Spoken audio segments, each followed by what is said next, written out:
Hello my dear students, welcome to the channel Physics Unlocked. So conceptual problem series का ये lecture में अपन discuss करेंगे motion in A plane का कुछ conceptual questions, ठीक है। और मोशन इन ए प्लेन के बारे में जब हम सुनते हैं तो दो चीज के बारे में ज्यादा ख्याल आता है, that is one is your projectile motion and one is your circular motion. तो आज आपका प्रोजेक्टाइल मोशन का कुछ इंपॉर्टेंट क्वेश्चन हम लोग डिस्कस करेंगे, ठीक है। चलिए शुरू करते हैं। तो पहला क्वेश्चन क्या बोल रहा है देखते हैं। पहला क्वेश्चन बोल रहा है कि ये projectile is projected over A triangle over one extremity of its horizontal base, ठीक है ना। एक ट्राइंगल के ओवर में वन एक्सट्रीमिटी से उसको प्रोजेक्ट किया गया, grazing over the vertex, vertex में ग्रेज किया मतलब उसके ऊपर गया। It falls on the other extremity of the base, other extremity में गिरा। If alpha and beta be the base angles of the triangle and theta the angle of projection, prove that tan theta बराबर tan alpha plus tan beta, ये हमको prove करना है, ठीक है। तो ये प्रूव करने से पहले कुछ बेसिक यहाँ पे सिचुएशन को देख लेते हैं और क्या फॉर्मूला हम यूज करेंगे इसको सॉल्व करने के लिए, थोड़ा सा उसके बारे में पहले हम डिस्कस करेंगे, ठीक है ना। तो बोला है कि projectile is projected over the triangle from one extremity of its horizontal base grazing over the vertex. तो हमने एक ट्राइंगल ले लिया, मान लो कि ऐसा एक ट्राइंगल है लाइक दिस, ठीक है।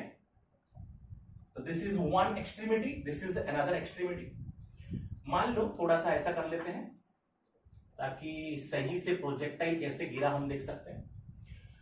यहां से प्रोजेक्टाइल मान लो कि थीटा एंगल में प्रोजेक्ट हुआ, ये जो एंगल है दिस इज थीटा, और यहां पे ऐसे ग्रेज करके वो दूसरा वाला एक्सट्रीमिटी पे गिरा, ऐसे ग्रेज करके ऐसे वाला इस एक्सट्रीमिटी में गिरा, दूसरा वाला एक्सट्रीमिटी ऑफ द ट्राइंगल में गिरा, ओके। ये एंगल, दो एंगल दे रखा है कितना कितना, अल्फा एंड बीटा। तो ये एंगल हो गया आपका, one angle is alpha and another angle is beta, triangle का दोनों एंगल हो गया, ठीक है। थीटा एंगल में प्रोजेक्शन हुआ, थीटा एंगल में प्रोजेक्शन हुआ और ऐसे करके गिरा, सही। तो हम देखेंगे कि this is one case of क्या प्रोजेक्शन ऑफ द प्रोजेक्टाइल, और कैसा है projectile projected at an angle from the horizontal, ठीक है ना। हॉरिजॉन्टल से कुछ एंगल में प्रोजेक्टाइल को फेंकेंगे तो ऐसे करके ऐसे गिरेगा, तो वो वाला कंडीशन है। तो उसका फॉर्मूला हम लोग पढ़े हैं, क्या क्या होता है, यहां से यहां गिरने तक टाइम का फॉर्मूला, मैक्सिमम हाइट का फॉर्मूला, रेंज का फॉर्मूला और इक्वेशन ऑफ ट्रैजेक्टरी का फॉर्मूला क्या होता है हम देखे हैं। T इज इक्वल टू होता है 2u sin theta by g, u is the velocity of projection, तो T is equal to 2u sin theta by g हम जानते हैं। उसके बाद maximum height is equal to होता है u square sin square theta by 2g, ये होता है मैक्सिमम हाइट का फॉर्मूला। ये मैक्सिमम हाइट कितना जाएगा इसका होता है। रेंज का फॉर्मूला होता है u square sin 2 theta by g, u square sin 2 theta by g, ठीक है। और इक्वेशन ऑफ ट्रैजेक्टरी होता है y is equal to x tan theta minus gx square by 2u square cos square theta, ये होता है equation of trajectory का equation. तो ये सब तो हमको अभी नहीं चाहिए, हाँ, लेकिन ये वाला हमको चाहिए, ठीक है ना। ये वाला इक्वेशन का हम एक डिफरेंट फॉर्म में लाएंगे और उसको अप्लाई करेंगे यहाँ पे। तो चलो ये वाला इक्वेशन को थोड़ा सा डिड्यूस करके एक नया वाला इक्वेशन हम कॉन्सेप्ट कैसे आया उसको देखते हैं। तो अपन का एक्सप्रेशन है ये, ओके ओके। देखो तो y इज इक्वल टू पता है x tan theta minus gx square by 2u square cos square theta, ये है। अच्छा, हमने क्या किया, x, ये x स्मॉल x है, ओके। x tan थीटा हमने अगर कॉमन ले लिया यहां से तो क्या आ जाएगा, that is equal to x tan theta अगर कॉमन ले लिया तो 1 minus gx square by 2u square cos square theta into 1 by tan theta हो जाएगा, और यहां से x एक चला जाएगा। अगर x tan थीटा अगर कॉमन ले लिया तो यहां से तो ये चला गया, 1 आ गया, यहां से x चला गया, तो सिर्फ बचा क्या, gx by 2u square cos square theta, तो इंटू 1 बाय tan थीटा आ गया, ठीक है। दैट इज, इसको हम ऐसे लिख सकते हैं x tan theta into 1 minus, इसको ऐसे लिख सकते हैं x by 2u² cos square theta by g, और 1/tan theta is equal to होता है sin theta bye cos theta. cos theta ऊपर चला जाएगा तो cos theta by sin theta, ऐसे लिख सकते हैं। अगर ये cos थीटा और ये स्क्वायर कट गया तो क्या बचा, that is equals to x tan theta 1 minus, यहां पे देखो 2 sin theta cos theta, 2 sin theta cos theta, that is sin 2 theta, that is x by u square 2 sin theta cos theta हो गया sin 2 theta by g आ गया। और हम जानते हैं रेंज बराबर होता है u square sin 2 theta by g होता है। तो इसके बदले अपन पुट कर सकते हैं क्या, इसके बदले पुट कर सकते हैं r, तो that is your y is equal to x tan theta into 1 minus x by r। मैं ये इक्वेशन के बारे में बात कर रहा था कि ये वाला इक्वेशन अगर पता है तो फटाफट ये वाला प्रॉब्लम सॉल्व हो जाएगा, ठीक है ना। तो कैसे डिराइव हुआ ये भी बता दिया, ठीक है।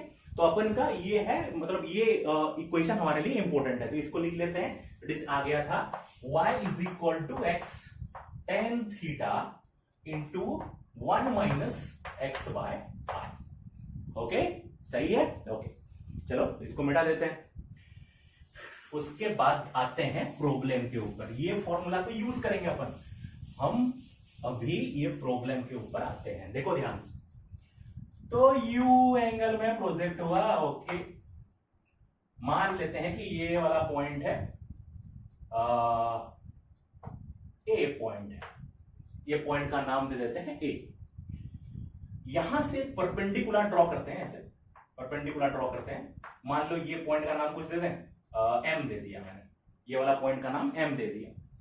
मैंने मान लिया कि यहां से यहां तक है ए और यहां से यहां तक है बी, मतलब यहां से पता चल गया आर बराबर है, रेंज बराबर है a plus b, a plus b is equal to range. सही है।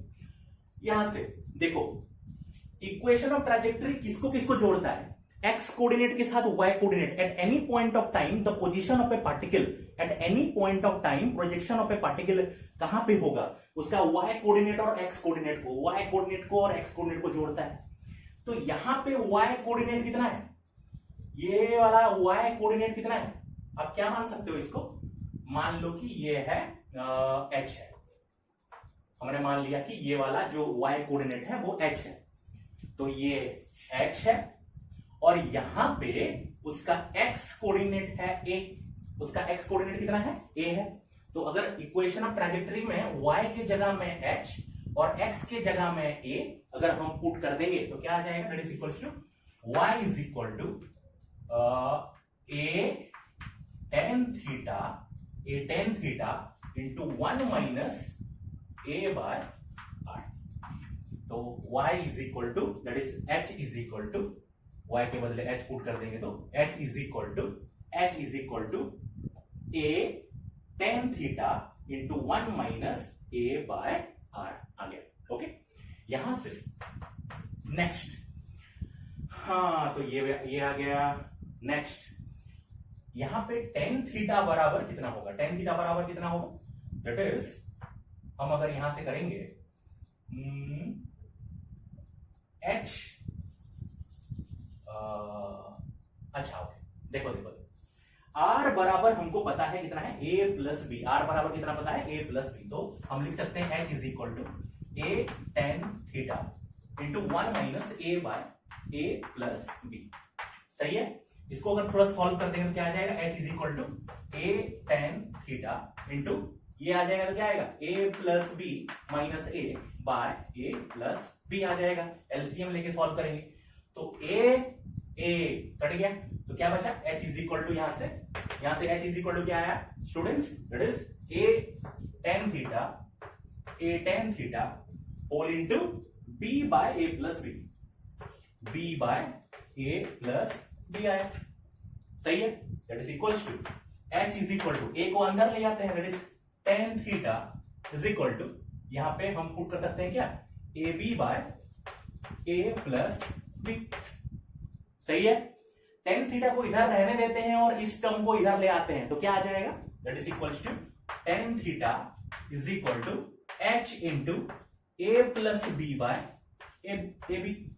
उल्टा हो जाएगा, ये वाला टर्म इधर आ जाएगा तो ये a plus b by a b उल्टा हो गया, that is tan theta is equal to h a by a b, h a by a b plus h b by a b, h a by a b plus h b by a b. A cut गया, a cut गया, b cut गया, that is क्या आ गया, that is tan theta is equal to h by b plus h by a. हमको मिल गया tan theta is equal to h by b plus h by a. ध्यान से देखो,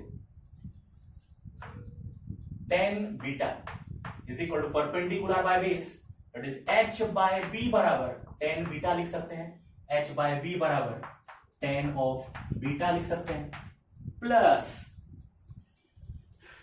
एच बाय ए बराबर लिख सकते हैं tan alpha, h by a बराबर लिख सकते हैं tan of alpha. So that is tan theta is equal to tan alpha plus beta, that is हम लिख सकते हैं यहां से, क्या लिख सकते हैं, यहां पे लिख देता हूं, that is tan theta is equal to tan of alpha plus tan of beta, hence proved. सही है, समझ में आया, स्टेप बाय स्टेप जाइए, और कोई भी अगर डाउट आया तो कमेंट सेक्शन में कमेंट कीजिए, इसको पहले वीडियो पॉज करके नोट डाउन कर लीजिए। ओके बच्चों, चलिए चलते हैं नेक्स्ट क्वेश्चन की तरफ। ओके, पहला क्वेश्चन इजी था। ओके, तो नेक्स्ट क्वेश्चन क्या बोल रहा है, a body falling freely from A given height h। तो एक हाइट h से एक बॉडी गिर रहा है, ओके, फ्रीली, हाँ, hits an inclined plane in its path at a height h। तो ये आके एट हाइट h में, ग्राउंड से, ये ग्राउंड है, एट हाइट h में एक इंक्लाइंड प्लेन में आके टकराया, okay. As a result of this impact the direction of the velocity of the body becomes horizontal. ये बॉडी था ऐसे ऐसे गिर रहा था, टकराने के बाद उसका वेलोसिटी का डायरेक्शन ऐसे हॉरिजॉन्टल हो गया, उसका वेलोसिटी का डायरेक्शन ऐसे हॉरिजॉन्टल हो गया, okay. For what value of h by h, for what value of h by h the body will take maximum time to reach the ground. ये बॉडी ऐसे, ये वाला बॉडी था ऐसे आया, यहां पे टकराया, इसका वेलोसिटी हॉरिजॉन्टल ऐसे हो गया, तो ऑब्वियस सी बात है इसका पाथ कुछ से होके यहां पे गिरेगा, ठीक है ना। ऑब्वियसली इसका वेलोसिटी अगर ऐसे हॉरिजॉन्टल हो गया तो ऐसे बॉडी ऐसे आके ऐसे गिरेगा, due to impact of gravity ऐसे गिरेगा। तो for what value of h by h the body will take maximum time to reach the ground, ये है। चलो इसको हम कौन सा तरीका में सॉल्व करें, जो अपवर्ड मोशन डाउनवर्ड मोशन में मैं मतलब क्या, हम इसको अगर यहां पे इसको जीरो ले लें तो इधर जो डायरेक्शन, इधर जिसका डायरेक्शन होगा उसको पॉजिटिव और नीचे उसका जो डायरेक्शन होगा उसको नेगेटिव मान लेते हैं। अच्छा ओके, अगर ये h है, ये स्मॉल h है, तो ये वाला डिस्टेंस कितना होगा, h माइनस h होगा, सही है। तो फर्स्ट ये वाला टर्म से, a से, ये कुछ नाम दे देते हैं, a, ये पॉइंट का नाम b और ये पॉइंट का नाम c। तो पहले a से b तक क्या हो रहा है वो देखते हैं। तो a to b के लिए जो आपका इनिशियल वेलोसिटी है, देखो जीरो है, फ्री फॉल हो रहा है तो जीरो है। एसेलरेशन नीचे की तरफ लग रहा है, मतलब नीचे नेगेटिव लेना है, ऊपर पॉजिटिव लेना है, तो नीचे, तो एसेलरेशन इज इक्वल टू हमको लेना है माइनस ऑफ जी, नीचे है। उसके बाद डिस्प्लेसमेंट में जो बॉडी हो रहा है वो नीचे है, तो डिस्प्लेसमेंट को हमको लेना है एस इज इक्वल टू क्या है, minus h minus h, minus h minus H, क्योंकि नीचे हम सब कुछ माइनस ले रहे हैं, ठीक है। और यहां से यहां तक टाइम मान लो कि गिरने के लिए टाइम लगा टी, हमने मान लिया कि टाइम लगा टी। सो यहां से हम ये वाला इक्वेशन जो अगर पुट करेंगे, s is equal to u t plus half a t square वाला फॉर्मूला पुट करेंगे तो क्या हो जाएगा, यहां पे पुट करेंगे तो s की जगह में minus h minus h is equal to u का वैल्यू जीरो था क्योंकि फ्री फॉल हो रहा था, तो यू टी जीरो हो गया, हाफ इंटू ए के जगह में minus g into T square. सो यहां से आपका माइनस माइनस कट गया, 2 इधर आ गया, जी नीचे आ गया, तो t square is equal to 2 into h minus h by g, and t बराबर कितना आ गया, t is equal to 2 into h minus h by g under root, मतलब टू दी पावर 1/2। सही है। तो यहां से यहां आने के लिए जो टाइम लगा that is equal to t is equal to 2 into h minus h by g का अंडर रूट आ गया। ओके, अभी यहां से यहां तक का टाइम डायरेक्टली बोल सकते हो कितना, 2h बाय जी, हम जानते हैं ऐसे वाला। अच्छा चलो कर लेते हैं ना, क्या है। अच्छा ओके, तो यहां से यहां तक y डिस्प्लेसमेंट कितना था, h, मतलब हमको लेना है क्या, minus h from b to c, b to c displacement y में डिस्प्लेसमेंट कितना है, यहां से यहां तक आया तो y में कितना डिस्प्लेस हुआ, नीचे की तरफ h। एक्सेलरेशन जो लग रहा है नीचे की तरफ लग रहा है माइनस जी। सही है। उसके बाद यहां पे उसका vertical component of the velocity कितना है, हॉरिजॉन्टल हो गया, तो vertical component of velocity at that time कितना है, 0। u इज इक्वल टू फिर से लेना है 0।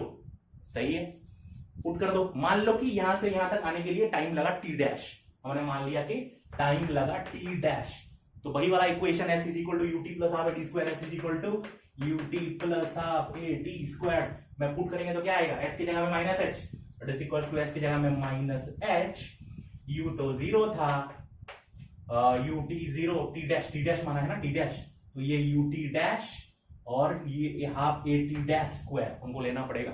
ठीक है, तो s is equal to ut dash plus half a t dash square अगर हम पुट कर देंगे, minus h is equal to, u तो वैल्यू 0 था क्योंकि यहाँ पे vertical component of the velocity कुछ भी नहीं है, हॉरिजॉन्टल हो गया, दैट इज ये 0 हो गया, और हाफ इंटू a के जगह में minus g into T dash square.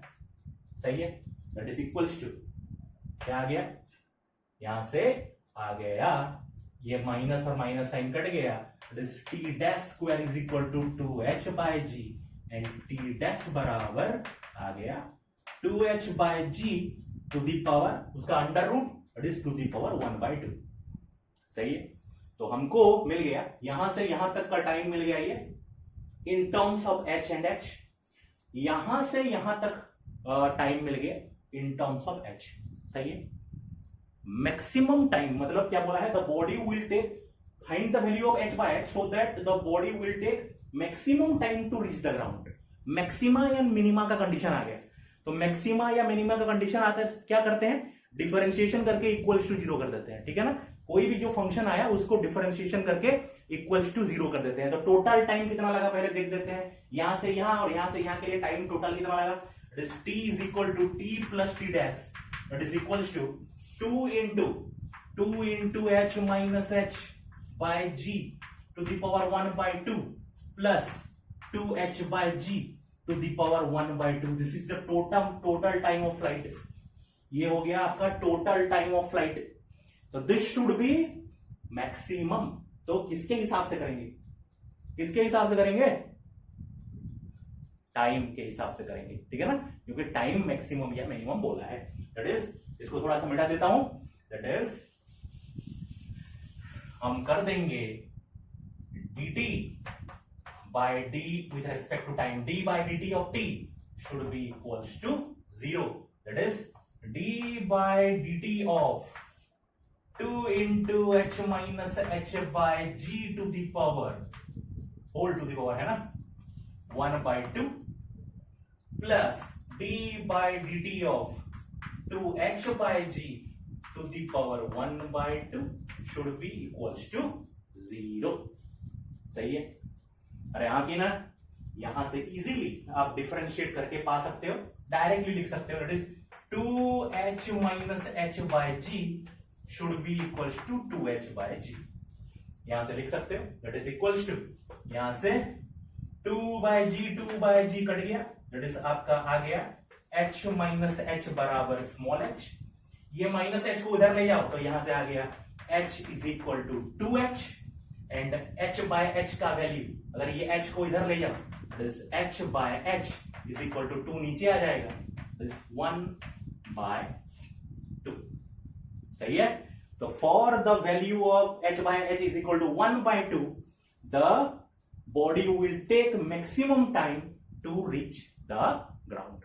ठीक है, सो फ्रेम बाय फ्रेम इसको रिवाइज कीजिए, थोड़ा सा देख लीजिए और इसको नोट डाउन कर लीजिए पॉज करके। ठीक है, फिर चलते हैं नेक्स्ट क्वेश्चन की तरफ। हो गया बच्चों? ओके, चलते हैं नेक्स्ट एक इजी क्वेश्चन की तरफ। ओके, तो नेक्स्ट क्वेश्चन बहुत इजी है, देखो। With what velocity v0 should be a ball projected horizontally from the top of a tower so that the horizontal distance on the ground is eta h. H is the height of the tower. Also determine the speed of the ball when it reaches the ground. जब ground पे ball reach करेगा तब उसका speed कितना होगा, और अगर horizontal velocity के साथ एक टावर ऑफ हाइट h से अगर फेंका जाए कितना वेलोसिटी के साथ फेंकेंगे ताकि उसका डिस्टेंस ग्राउंड में ईटा h होगा। ठीक है ना, तो हमने एक टावर ले लिया। Okay, this is a tower. Okay, this is a tower. Tower के ऊपर से हमने एक बॉडी को v0 स्पीड में फेंका ताकि ये गिरा, जब ये गिरा तो horizontal distance is equal to eta h हो गया। ईटा h है और हमको पता है height of the tower is h। तो हमको कितना वेलोसिटी इन टर्म्स में ऑब्वियसली यहां पे देख के क्वेश्चन पता चल जा रहा है कि v0 in terms of h और ईटा के टर्म्स में चाहिए। ठीक है ना, ये आके यहां पे गिर रहा है, हॉरिजॉन्टली कुछ भी एक्सेलरेशन नहीं लग रहा है, मतलब उसका हॉरिजॉन्टल कंपोनेंट ऑलवेज यहां पे सेम होगा। मतलब यहां पे v0 है तो यहां पे भी हॉरिजॉन्टल कंपोनेंट v0 ही लग रहा होगा। अगर हॉरिजॉन्टल कंपोनेंट v0 है और यहां से यहां तक जो टाइम है t from a height time is equal to, इससे प्रीवियस वाला प्रॉब्लम में भी बताया था जो under root of 2 into small h by g आया था, थोड़ा सा देख लेना। तो यहां पे जो टाइम ऑफ फ्लाइट लगेगा t is equal to under root of 2h by g लगेगा। So the range is equal to the velocity, horizontal component of the velocity into time of flight होता है। That is हम लिख सकते हैं eta h, that is range बराबर v0 into time, that is under root of 2h by g, that is v0 is equal to, इसको इधर रखेंगे, इसको इधर ले जाएंगे तो eta h into under root of g by 2h। So h अगर अंदर आ जाएगा तो h स्क्वायर्ड हो जाएगा, eta into under root of h squared z by 2h। h और स्क्वायर्ड कट गया, दैट इज इक्वल टू कितना आ गया, v0 इज इक्वल टू, बहुत इजी था, that is v0 is equal to eta into under root of gh by 2। तो with eta into under root of gh by 2 velocity v will project a body horizontally so that the range will B eta h। Okay, ठीक है। Next part क्या बोल रहा है, also determine the speed of the ball when it reaches the ground. Okay, हमको ये जो ball project किए थे जब ग्राउंड में रीच किया तब उसका स्पीड कितना था। ओके, हॉरिजॉन्टल कंपोनेंट तो है v0, हॉरिजॉन्टल कंपोनेंट है v0 और v0 का वैल्यू हमको मिल गया है ऑलरेडी। उसका वर्टिकल कंपोनेंट कितना होगा, vertical component of the velocity कितना होगा। देखो, कोई भी बॉडी को अगर h हाइट से छोड़ते हैं और ऐसे फ्री फॉल हो रहा है ऐसे, और यहां पे आके ये गिरेगा, तो इक्वेशन आप पुट कर सकते हो ना, सबसे बढ़िया h को माइनस h ले लो इज इक्वल टू, यहां पे vertical component of the velocity is equal to 0 था, तो s is equal to ut plus half d square formula के बारे में बात कर रहा हूं।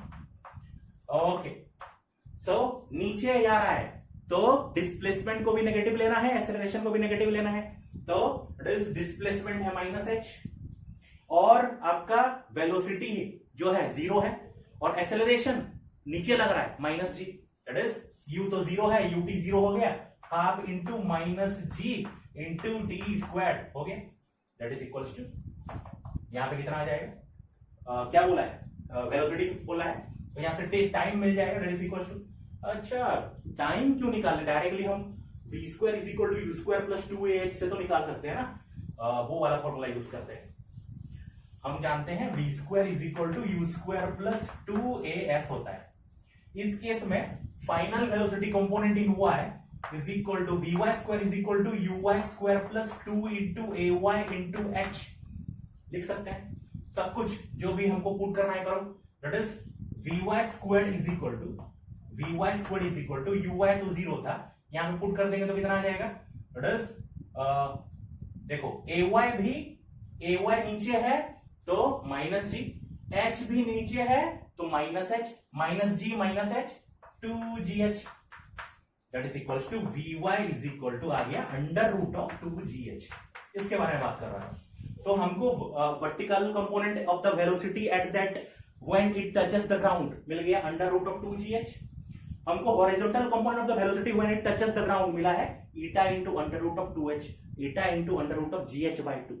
तो what will be the magnitude, i cap j cap ले लो, ये v not i cap, vx i cap, vy j cap, तो total is equal to, total velocity is equal to v horizontal square plus v vertical square का under root that is equals to v horizontal square मतलब इसका square कर दो कितना आ जाएगा ईटा square gh by 2, इसका square आ गया ईटा स्क्वायर gh बाय 2 प्लस इसका स्क्वायर कर दो अंडर रूट ऑफ 2gh का स्क्वायर 2gh का अंडर रूट, सही है। दैट इज इक्वल्स टू देखो यहां से gh कॉमन ले लो तो कितना आ जाएगा, यहां पे थोड़ा सा कर लेता हूं देख लो। That is v is equal to gh common ले लेंगे, ओके gh कॉमन ले लो तो under root of gh common लेने से आएगा कितना, यहां पे 2 आप एलसीएम ले सकते हो, 2 एलसीएम लेके ये आ जाएगा ईटा स्क्वायर प्लस ये 2 इंटू 2 मल्टीप्लाई हो गया 4, सही है। So v is equal to under root of gh eta square plus 4, सही है। तो ये आ जाएगा आपका net speed when it reaches the ground, ठीक है। तो this is the conceptual problems for projectile motion.